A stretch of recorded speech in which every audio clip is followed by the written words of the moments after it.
Today we're going to talk about 6 secrets to simplify your life. Hi, my name is KB, and if you are new here, please comment down below so I can personally say welcome. Before we go into it, I also have a blog. It's called Amar, and I will link that down below. Anything that I say in this video will also be in my blog. Click out of this video and just go straight to the blog and just read it. I understand that you get your 10 minutes a day of reading that I tell you to do every single video. So without further ado, let's hop right into this video. Let's be honest, life is loud. Like, too loud. Between your to-do list, your phone blowing up, workout demand, family stuff, social media chaos, and the voice in your head reminding you that you forgot to drink your water today. It's a lot, and if you've ever sat down on the couch and stared at the wall and thought, why does it feel so dang complicated? But here's the good news, it doesn't have to be that way. Simplifying your life isn't about giving up everything and moving into a cabin in the woods. Unless that's your thing, then go off. It's about creating space, peace, clarity, breathing room. It's about choosing you over, there's a bird outside my window. It's about choosing you over the chaos and cutting off that fluff that's clogging your energy. So if you are like me and you were done and you want to stop surviving and start living a little, I've got you.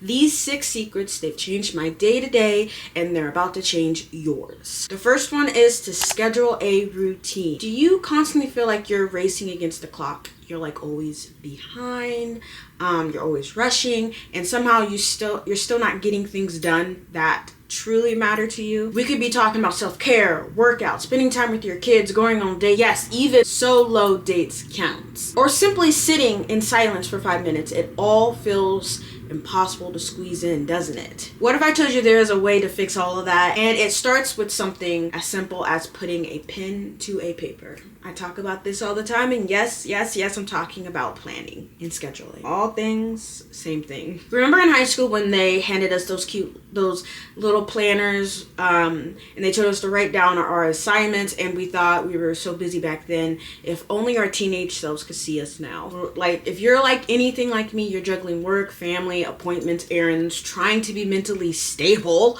also while trying to be physically active, emotionally available, and occasionally trying to look cute. Yeah.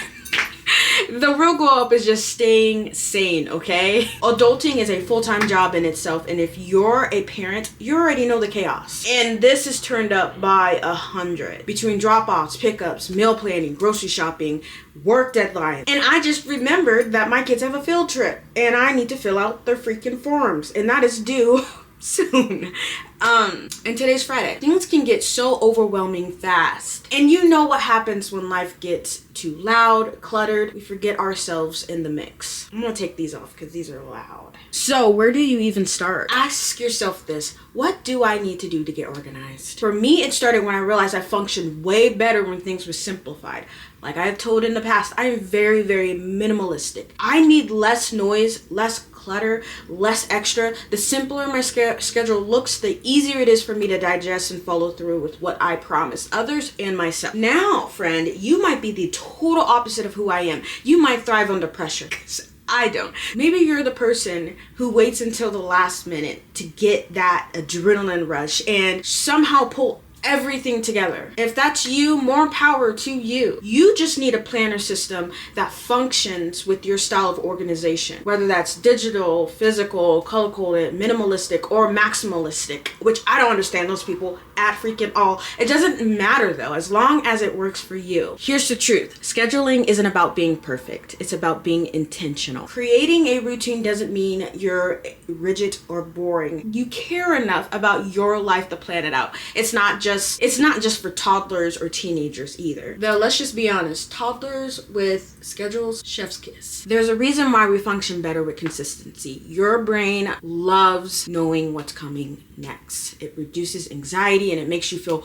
way more in control. Okay, and just think about it. You probably already have a routine, even if it is a chaotic or dysfunctional one. You wake up late, rush around, skip meals, forget half the things you need to do, and crash at the end of the day, feeling like you accomplished nothing. But let's fix that. Let's take that messy, unintentional routine and turn it into something that serves you, that helps you feel energized, focused, and dare I say, excited about your day. You deserve to feel like your life isn't like spiraling all over the place. You deserve to have a space for you in your schedule. And guess what? A planner might just be your new best friend. I just want to end this section with saying your time matters, your peace matters, matters. And planning it all out, that's just the first step in it all coming together and you claiming it all back.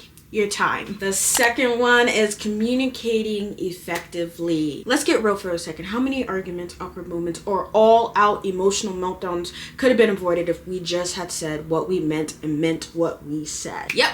That's what we're talking about today. Effective communication, aka using your words like a grown, emotional, intelligent adult you are, or at least try to be. No shame. Whether it's your kids, co-worker, friends, or even just a random barista who keeps spelling your name wrong. Like, my name is literally 5 letters, but okay. Communication is everything. But here's the catch. Most of us were never taught how to communicate well. We were taught grammar, not clarity. We learned how to write essays, not express our feelings. So now when we're out navigating life with half-formed thoughts and passive-aggressive texts and that little habit that we always say, oh, I'm fine. No. That didn't hurt my feelings at all. When we very much are not fine. Let's break that cycle, babe. First thing I'm gonna say is let's say what we mean, but let's not be mean. That's what I need to work on because I say exactly what I mean, but I'm being mean. You need to say what you mean, but don't be the mean part, okay? I have this friend and I have to tell her this all the time. Being honest doesn't mean being harsh. You can communicate your needs, set boundaries, and share your feelings without biting someone's head off. For example, use I statements like I feel overwhelmed when, instead of saying you're always. That little switch up can be such a huge game changer. The next thing I'm gonna say is listen to understand, not to respond. That's called active listening, which is something else that most people are not taught. Sometimes we're so ready to fire back that we don't even hear what the other person is saying. Slow down, breathe, listen, and you would be surprised how much people will reveal when they feel like they are safe enough to talk. Next one is verbal cues matter. Eye rolls, crossing the arms, that dramatic sigh that shows when we're over it. Yep, those are all communications too. Pay attention to what your body is saying and what someone else might be trying to say without using their words. Spoiler, energy does not lie. No ma'am, it does not lie. If you feel something's off, they're feeling something off. More than likely. This leads us into the next one. Don't assume, ask. That story you're telling yourself in your head and how they probably don't care or must be mad at you. Yeah, no, let's just ask clarity. Starts with asking, clarifying. 9 times out of 10, it's not even what you thought. Next one is practice makes perfect. You're not gonna master this overnight, and that's okay. Communicating effectively is a skill, and that takes patience, self-awareness, and a lot of unlearning. At the end of the day, communicating effectively is about showing up for yourself, speaking with intention, and creating a space to connect, not confusion. And let's be honest with ourselves. Life is way too short for miscommunication. And get some games. Number 3, in how to simplify your life. Let's shake off negative moments. Some days just have a certain, feel to them. You know the kind where everything feels off from the moment you wake up. It's wild how one negative moment can try to hijack your whole entire mood. It's the worst part. And the worst part, once that moment lands, it's like a domino effect. One thing goes wrong and suddenly everything feels wrong. And it's like you become emotionally stuck in a single moment, even though time keeps moving forward. But here's the thing. You don't have to just stay there. Just because something happened doesn't mean it gets to follow you around for the rest of the day like an emotional shadow. You are not obligated to carry every annoyance, every disappointment, every little funk that tries to latch onto your spirit. You can acknowledge it, feel it, and still choose to move forward without dragging that energy with you or behind you. Shaking off a moment isn't about pretending it didn't happen. It's not about forcing a fake positivity and bottling that all up. It's about permitting yourself not to dwell. To say, yeah, that was freaking annoying, or that really hurt, and then choose not to give it any more time. You can protect your peace like it is your favorite pair of shoes, because honestly it should be. And I'm telling you from my personal experience, the more you practice letting go what doesn't serve you, the lighter you will feel. And no, it won't always be easy, but your energy is sacred. Your day doesn't have to spiral just because one moment tries to throw you off. You are allowed to pause, take a breath, and shake it all off. You are still in control of how the rest of your day goes. Number 4, to simplify your life. Follow through. There is something powerful, almost magical about following through on what you say you will do. Not just the big stuff either. I'm talking about the promises you whisper to your own dang self, especially when no one is listening. The little promises when you're like, I'm gonna wake up early tomorrow, or I'm gonna finally start working out. I need to finish that thing I've been putting off for weeks. Yeah, I'm talking about those. It's so easy to start. We love starting new goals, planners, routines. Sign us up. But the follow through, that's the part that gets real quiet real fast.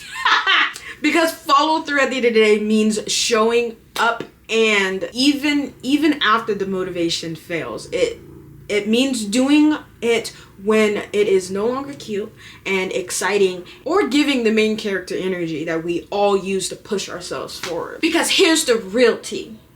Follow through is where confidence is built. Every time you keep a promise to yourself, even just a small one, you're stacking evidence that you can trust yourself. That you just don't talk about it, girl. You be about it. And that right there, that's the self-respect, and that's that power that we're searching for. Following through isn't about being perfect or having it all together 24/7. It's about being consistent and intentional. So no, it's not always easy, but it is always worth it. Because the glow up doesn't come from what you started, it comes from what you finished. Number 5, to simplify our life, let's ask questions, okay? This is our 2 mark place. That means we only have 2 more to go, and then I'll let you go. Let's get one thing straight. Asking questions is not a sign of weakness. You have to look at it more so like a superpower. Think of it this way. You know what really complicates life?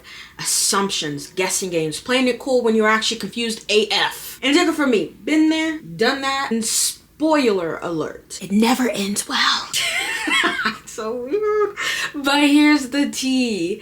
Asking questions can literally simplify your life in every possible way. Instead of spinning your wheel trying to figure something out, one good question can give you instant clarity. That means less mental clutter, fewer mistakes, and way more for the fun stuff like binge watching your favorite show or planning that soft girl aesthetic weekend. Let's break that all down, okay? Let's just say you're at work. There is nothing bad about asking for clarification before doing the 10 hours of work. Boom. Time is saved. And relationships. Ask how someone feels instead of guessing or overthinking their texts. It gives you emotional peace. In daily life, ask where something is instead of wandering around for like 15 minutes. My husband, he takes full advantage of this. You're not Dora the Explorer. Get the shortcut.